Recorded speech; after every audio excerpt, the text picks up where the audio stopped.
১৯৮৫ সালের ২৩শে জুন রাত তখন প্রায় শেষ হয়ে আসছে। আটলান্টিক মহাসাগরের উপর দিয়ে উড়ে চলেছে একটি বিশাল বোয়িং 747 বিমান। ভেতরে ২৮৯ জন মানুষ। কেউ ঘুমাচ্ছেন, কেউ বই পড়ছেন, কেউ জানালা দিয়ে অন্ধকার আকাশের দিকে তাকিয়ে আছেন। সবার মনে একটাই চিন্তা, কখন পৌঁছাব, কখন বাড়ি ফিরব। কেউ জানত না এই ২৮৯ জনের মধ্যে একজনও আর বাড়ি ফিরবে না। মাত্র ৮ মিনিট পরে এই বিমানের অস্তিত্ব পৃথিবীর মানচিত্র থেকে চিরতরে মুছে যাবে। এয়ার ইন্ডিয়ার ফ্লাইট ১৮২ কানাডার টরন্টো থেকে রওনা হয়েছিল লন্ডন হয়ে ভারতের মুম্বাই যাওয়ার উদ্দেশ্যে। বিমানটির নাম ছিল কনিষ্কা, ভারতের ইতিহাসের এক মহান সম্রাটের নামে। যাত্রীদের মধ্যে বেশিরভাগই ছিলেন ভারতীয় বংশোদ্ভূত কানাডিয়ান পরিবার। গ্রীষ্মের ছুটিতে মাতৃভূমিতে ফিরছিলেন তারা।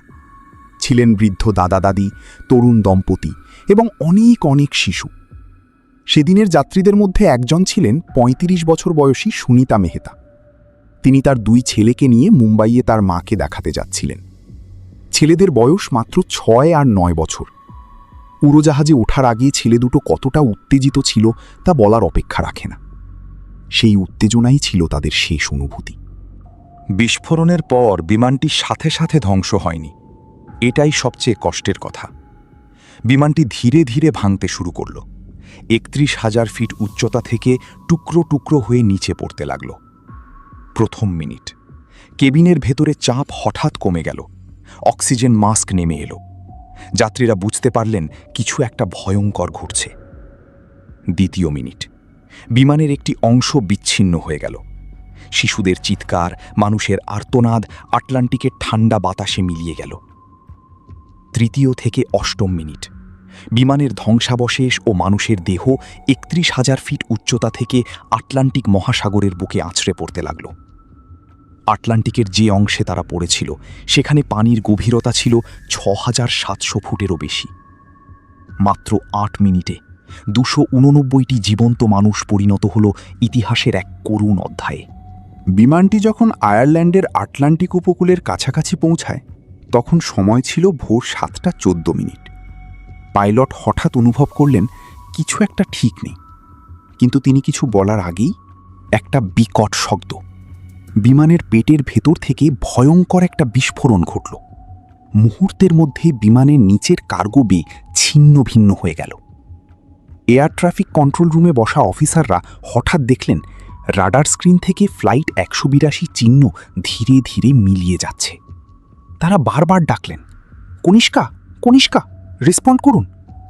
কোনো সাড়া নেই। চিরকালের জন্য নীরব হয়ে গেল ফ্লাইট ১৮২।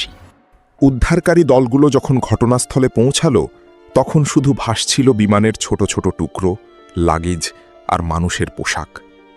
১৩২টি মৃতদেহ উদ্ধার করা সম্ভব হয়েছিল।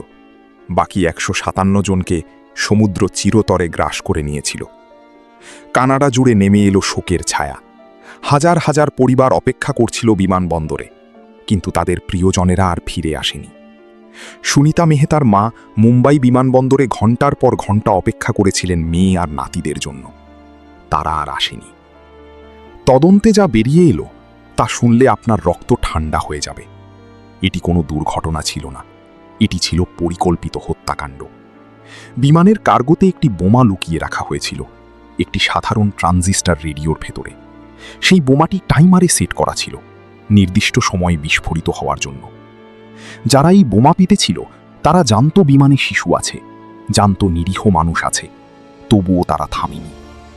ইতিহাসে এটি কানাডার মাটিতে ঘটা সবচেয়ে বড় সন্ত্রাসী হামলা হিসেবে চিহ্নিত।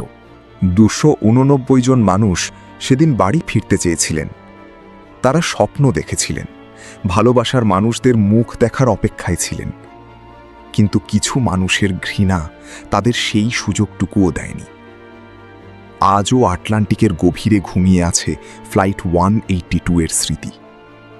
আজও অনেক পরিবার প্রতি বছর ২৩শে জুন সমুদ্রের পাড়ে দাঁড়িয়ে ফুল ভাসিয়ে দেয়।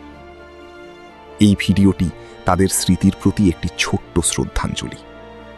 যদি ভিডিওটি আপনার হৃদয় স্পর্শ করে থাকে তাহলে এখনই লাইক করুন এবং চ্যানেলটি সাবস্ক্রাইব করুন, কারণ এরকম অজানা সত্য ঘটনা নিয়ে আমরা প্রতিদিন ভিডিও বানাই। পরের ভিডিওটি মিস করতে না চাইলে বেল আইকনটি এখনই চাপুন।